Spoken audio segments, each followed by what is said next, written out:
Et j'insiste là-dessus parce que j'ai dit, la situation particulière du président Laurent Gbagbo, c'est une véritable injustice. Voici un monsieur qui a été chef d'État. Pendant qu'il était chef d'État, son régime a été attaqué.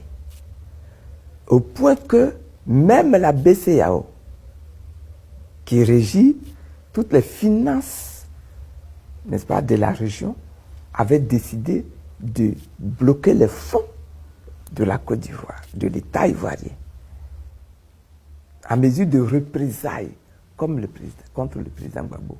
Ce n'est pas normal, ce n'est pas tolérable, ce n'est pas le rôle de la BCEAO. Personne n'a donné ce droit-là, ni à la CEDEAO, ni à la BCEAO, ni à l'Union africaine. Ils l'ont fait, avec le soutien de la France en plus. Ils l'ont fait.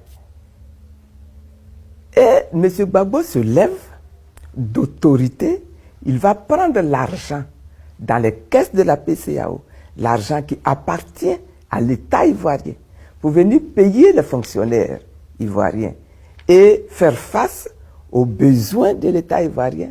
Et on l'arrête. Et on le condamne à 20 ans pour cela. C'est pas normal. Ce n'est pas normal. Et je l'ai dit, les juges se sont permis de prendre une telle décision, de le condamner à 20 ans et de lui supprimer ses droits civiques. Mais la décision des juges est une décision unique. Et au moment où moi-même j'étais en procès, je posais la question au juge qui m'interrogeait sur cette même question. Je lui ai dit que si M. Gbagbo a commis un détournement, une forfaiture, en allant prendre l'argent de la BCEAO, mais cet argent de la BCEAO-là a servi à vous payer votre salaire à cette époque. Donc vous qui avez reçu cet argent, très heureux, n'est-ce pas, d'avoir votre salaire. Vous êtes donc un receleur. Lui, il est voleur, et vous, vous êtes donc receleur. Et pourquoi est-ce que vous êtes assis là, mes juges? Vous voyez? C'est pour ça que je dis que c'est une décision qui est tout à fait unique. Le président de la République, pour organiser la paix, pour amener l'apaisement dans ce pays, aurait dû casser ce procès-là en faisant prendre une loi d'amnistie qui allait effacer cette peine, effacer les décisions, les conséquences de cette peine.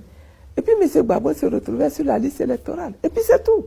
Il est candidat. S'il est aimé, il gagne. S'il n'est pas aimé, il perd. Et puis c'est tout.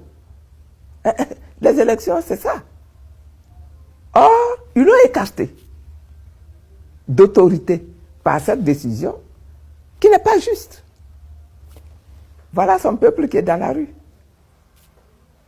Et voilà les difficultés qui sont dans le pays, la tension qui monte et qui n'arrête pas de monter dans le pays. Tout ça là, c'est ça là. C'est